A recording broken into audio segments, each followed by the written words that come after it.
Je me présente, je suis professeure assistante Asma Amrani. Je suis honorée d'être parmi vous, parmi mes collègues et amis, pour présenter en fait ma communication orale qui va porter sur l'identification bactérienne par spectrométrie de masse, Malditov, et retour d'expérience au CHU de Marrakech. Donc, l'identification bactérienne est une étape essentielle dans le processus d'un examen bactériologique qui permet en fait de fournir aux cliniciens des réponses aux principales questions. Notamment, s'agit-il d'une infection? L'exemple type d'une hémoculture positive à staphylocoque. Est-ce que c'est un staph aureus qui est généralement pathogène ou un staphylocoque négatif qui est généralement contaminant? L'infection est transmissible? L'exemple type d'une méningite à méningocoque, il va falloir démarrer très rapidement une chimioprophylaxie chez l'entourage. Ça renseigne aussi sur la gravité parce qu'une infection nosocomiale à Acinetobacter baumannii qui est généralement multirésistant n'a pas la même valeur qu'une infection nosocomiale à Escherichia coli. Et bien sûr, les possibilités d'adapter le traitement anti-infectieux en respectant les résistances naturelles des bactéries. Et bien sûr, l'identification bactérienne, elle doit être à la fois fiable et obtenue rapidement pour améliorer la prise en charge du patient. L'identification bactérienne repose généralement sur les méthodes phénotypiques, notamment les caractères morphologiques et culturaux, l'identification biochimique et les techniques immunologiques, les techniques de biologie moléculaire, notamment la PCR et le séquençage des gènes, et finalement, la spectrométrie de masse Malditov, c'est des techniques se basant sur les différences de masse de protéines ribosomales. Cette identification bactérienne a longtemps reposé sur des caractères phénotypiques, notamment l'aspect macroscopique, l'état frais et l'examen direct, peu informatif. L'aspect, les caractères culturaux, notamment la pigmentation, l'hémolyse, l'odeur, la fermentation du mannitol et du lactose, et les caractères de croissance culturelle.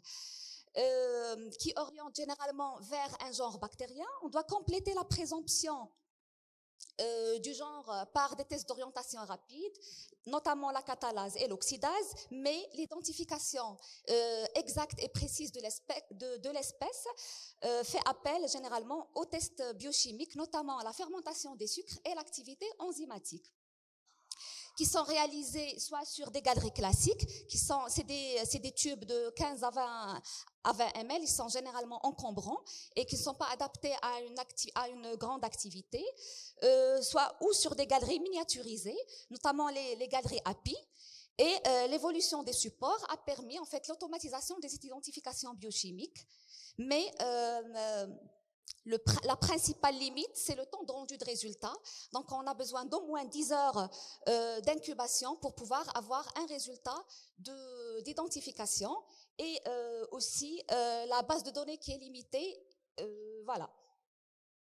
Récemment, nous assistons à l'avènement de l'utilisation de la spectrométrie de masse pour l'identification bactérienne, donc qui a révolutionné en fait la microbiologie clinique, dont les performances sont supérieures aux techniques phénotypiques et qui nécessitent un inoculum qui est généralement faible et qui permet bien sûr l'amélioration de la prise en charge des patients, vu en fait que les résultats sont rendus dans quelques minutes, au lieu de 24 heures. Cette technologie peut être adaptée aussi à l'identification à partir du prélèvement directement. C'est notamment le cas des hémocultures positives. Et donc, concernant l'évolution de l'identification bactérienne au CHU de Marrakech, l'identification a été réalisée initialement par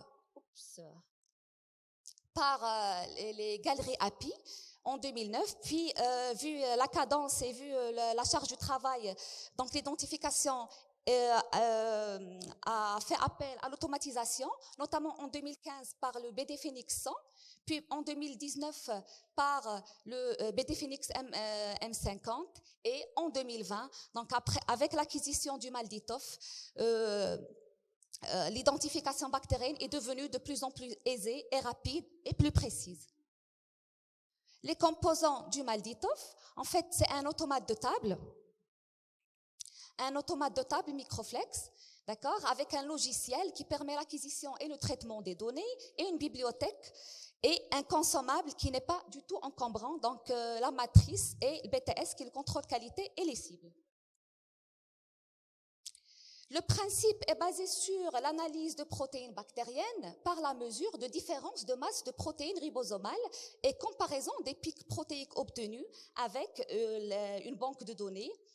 Ceci grâce à la conservation des structures protéiques, donc qui permet en fait de faire la différence entre les espèces par un profil protéique particulier.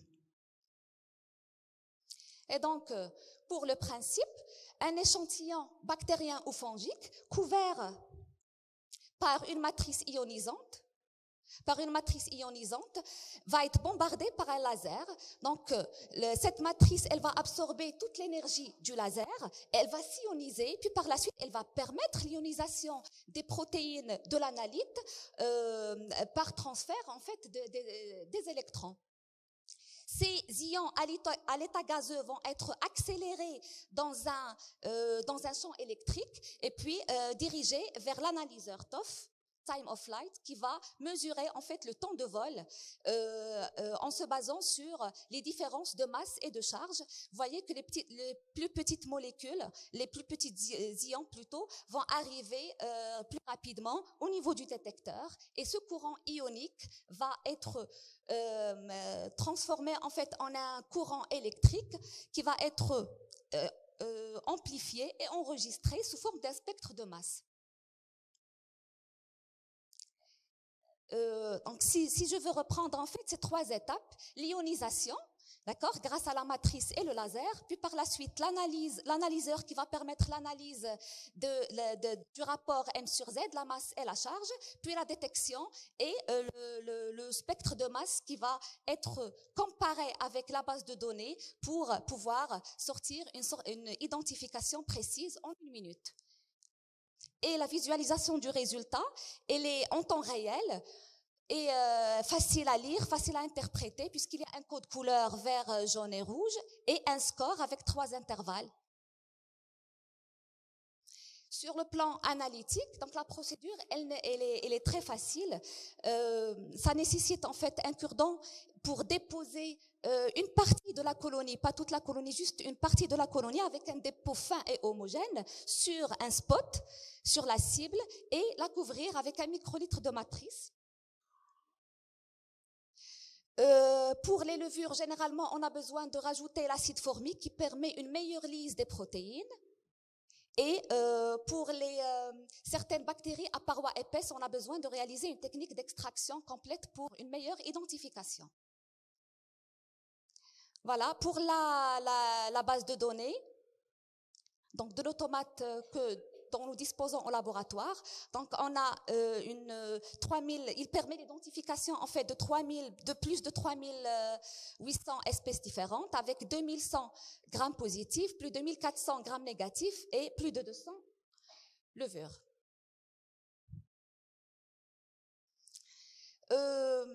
En fait, sur l'ensemble des études, il ressort que les performances sont meilleures par rapport aux méthodes phénotypiques et ils évoluent régulièrement en fonction des mises à jour des bases de données. Et concernant les entérobactéries, les pourcentages d'identification corrects dépassent les 99%. Pour les BGN non fermentaires, c'est à l'ordre de 95%. Pour les espèces de staphylocoque, pour le Staph aureus, c'est 100% d'identification correcte. Et pour les staphylocoques à coagulase négative, c'est 96%. Et c'est très important des fois d'identifier ce staph coagulase négatif parce qu'un staph ludinensis ou un staph saprophyticus, ça a de la valeur clinique et qui sont très potentiellement pathogènes, surtout chez des terrains fragilisés.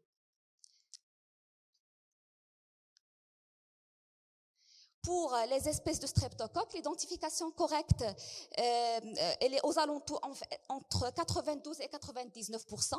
C'est en fonction de l'espèce du streptocoque et en plus en fonction de l'automate qu'on utilise. Le Vitek MS ou Maldi Biotyper. Pour les anaérobies, donc le pourcentage d'identification correcte, il est à l'ordre de 84%. Et donc, il ressort de l'ensemble des études que les performances du Malditoff par rapport aux méthodes phénotypiques sont vraiment excellentes. Les mycobactéries peuvent être identifiées également, mais ça nécessite, par Malditov, mais ça nécessite une préparation particulière visant à inactiver la souche et ça permet l'extraction des protéines. Ça peut se faire sur milieu gélosé comme sur milieu liquide MGIT. Concernant les champignons filamenteux, donc ça a été déjà précisé par mon collègue, donc un pourcentage d'identification aux alentours de 90% pour le genre Aspergillus et 98% par dépôt étendu, c'est-à-dire par l'ajout de l'acide formique pour les levures. Concernant l'hémoculture, en fait, on peut identifier directement les flacons positifs sans attendre 24 heures d'incubation pour avoir une identification.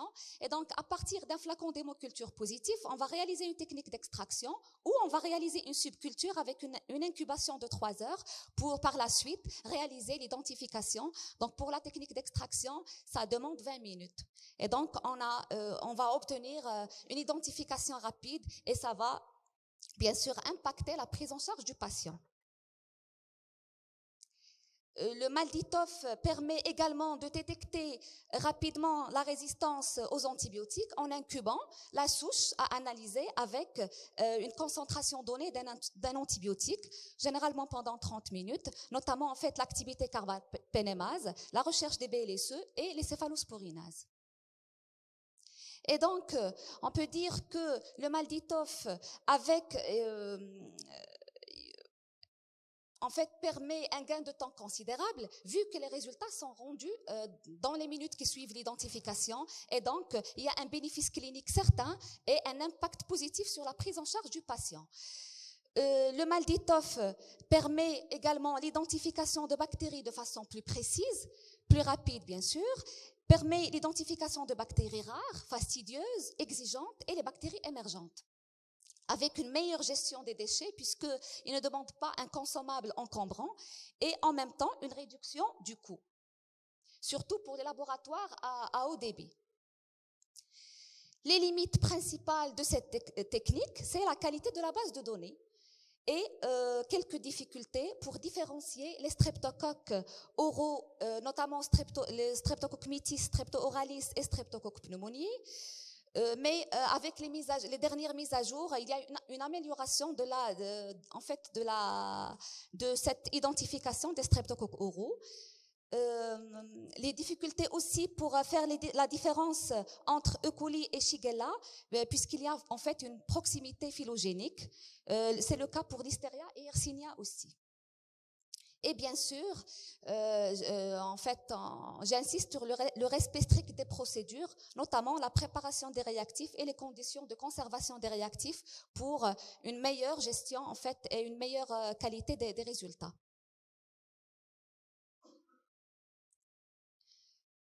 Concernant notre expérience au niveau du CHU de Marrakech. Donc, ce premier graphe montre l'évolution en fait de nombre d'isolats entre 2018 et 2022 jusqu'au mois d'août 2022. Donc, on est passé de 1561 isolats bactériens rien qu'en hémoculture. D'accord, à 2013 isolats bactériens, donc isolés à partir de bactériémies chez des patients hospitalisés au CHU de Marrakech. Et on remarque très bien qu'il y a eu une amélioration des espèces bactériennes identifiées. On est passé de 85 espèces identifiées en 2018 à 125 espèces identifiées en 2021, avec une augmentation de 47% de la diversité des espèces identifiées dans notre laboratoire. Pour les infections suppurées, l'évolution du nombre d'isolats bactériens est passé de 1429 isolats en 2018 à 2555 en 2021, avec une amélioration de la diversité des espèces bactériennes après l'acquisition du Malditov en 2020. Donc, on est passé de 83 espèces identifiées en 2018 à 135 espèces identifiées en 2021. Avec une amélioration de la diversité des espèces de 52%. cette publication souligne la capacité du Malditoff à identifier les espèces rares, les bactéries rares, qui peuvent être en fait responsables d'infections. Voilà. Au niveau de notre laboratoire, on a pu mettre en évidence 130 isolats de 61 espèces rares